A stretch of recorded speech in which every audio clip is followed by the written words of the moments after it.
Pour l'intégration, donc évidemment, il va me falloir, alors je peux fermer ça, il va me falloir un certain nombre d'éléments. Ouais, il ne veut pas me le fermer, c'est pas grave. Donc je vais mettre ça en plus petit pour avoir un peu plus de place. Et puis je vais le réduire. Voilà. Ouais, c'est pas évident. Bref, c'est pas très grave. Voilà. Il veut bien. Ok, je voulais voir ça.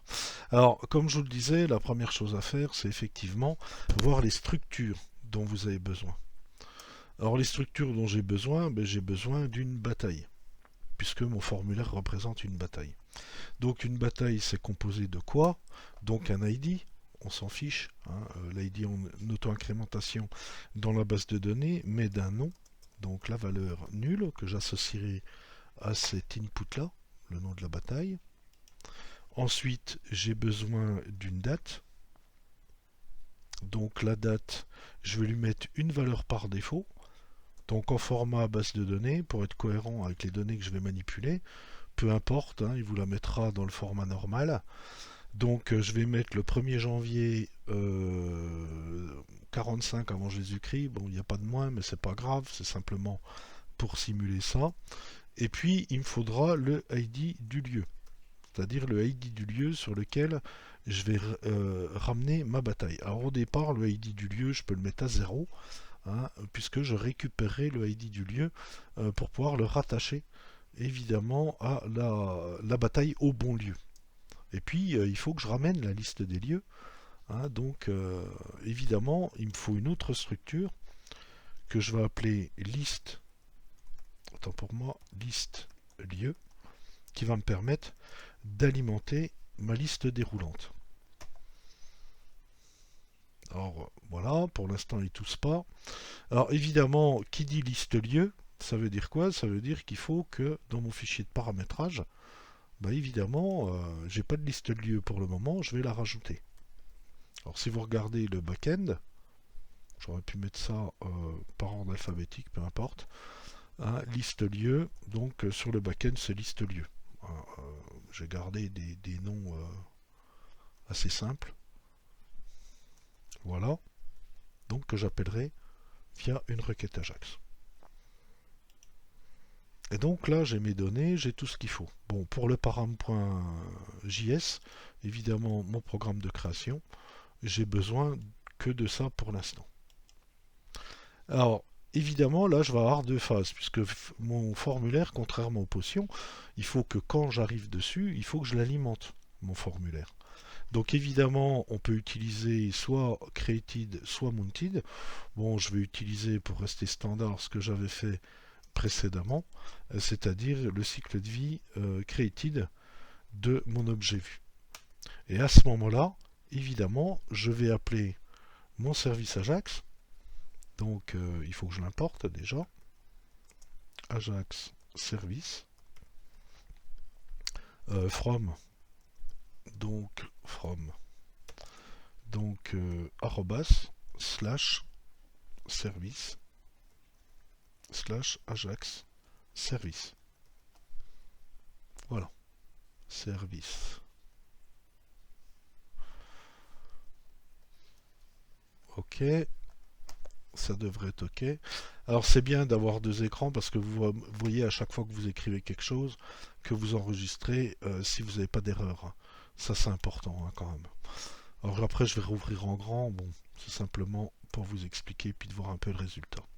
Alors ici dans le created, ben, qu'est-ce qu'il faut que je fasse? Que j'alimente ma liste de lieux. Je l'ai déjà fait, hein, puisque vous prenez les batailles, les potions, c'est la même chose, hein. Donc je vais simplement prendre ça, je vais copier ça, et puis ici, ben, je vais le faire. Alors je vais l'ouvrir en grand pour pouvoir évidemment l'alimenter. Cette fois-ci, plus à partir de la liste des potions, mais de la liste des lieux. Et quand je récupère la promesse, évidemment, c'est la liste des lieux qui m'intéresse. Et ma liste de lieux s'appelle plus liste, j'aurais pu garder liste, hein, mais je préfère utiliser des mots significatifs. donc liste lieu. Donc j'enregistre ça et la première chose que je fais, je regarde si je reçois bien ma liste de lieux, évidemment, avec ma console. Voilà, liste de lieux, vous voyez qu'effectivement, j'ai bien reçu les lieux dont j'avais besoin. Ok. Donc comme je les ai bien reçus, il va falloir que j'enlève ce que j'avais mis là, et puis que j'alimente ce select, évidemment, avec ça. Alors, je vais revenir ici sur ma liste de lieux. Alors bon, on peut garder un select. Je vais prendre plutôt... Ouais, ça change pas grand chose. Je vais garder ça. Donc le nom et puis le ID, à la rigueur, je m'en fiche. Les options, je vais garder une option disable. Et puis ici, je vais utiliser donc déjà le vmodel. Comme ça, ce sera fait. Pour dire avec quoi je vais lier la sélection évidemment du lieu. Alors rappelez-vous qu'on prend l'ID pour rattacher la bataille au bon ID du lieu. Donc c'est ID lieu, je vais le lier à ça. Donc bataille.id lieu. Voilà. Et puis ici mes options, donc je vais en garder une disable. Ok. Et puis celle-ci, qu'est-ce que je vais faire? Je vais en garder une seule. Puis on va faire comme on a fait sur les listes. On va faire à l'intérieur de cette option-là un vfort. Donc qui va me permettre de parcourir la liste des lieux. Donc je vais appeler ça lieu in liste lieu. Ok. Et puis la value. Donc la valeur, ça va être le lieu.id. Et puis la partie visible, ça va être le lieu. Alors ça doit être nom.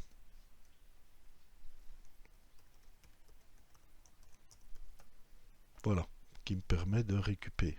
Alors il tousse un peu, pourquoi? Parce qu'il veut une clé.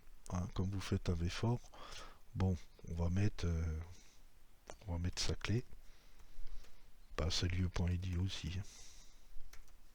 Voilà, comme ça vous n'aurez plus de warning. Donc voilà.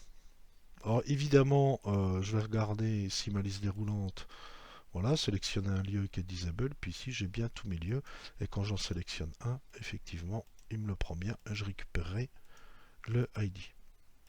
Alors j'en profite aussi pour lier mes différents éléments avec les vmodèles. Donc, mis à part toute cette partie de type, alors vérifier les max length quand même, pour avoir les contrôles HTML. ID lieu, je m'en fiche. Bon, il est obligatoire évidemment. Bon, le placeholder. Et puis, je vais coller quelque part mon v-modèle. Donc cette fois-ci, modèle égale. Donc sur la bataille.nom. Ok. Et puis pour la date, bataille.date. Donc ici c'est pareil, c'est un type date, une classe, un nom. Bon, je garde du bootstrap, on pourrait faire du bootstrap vue. La value, je vais la garder. Et puis ça, j'en ai pas besoin.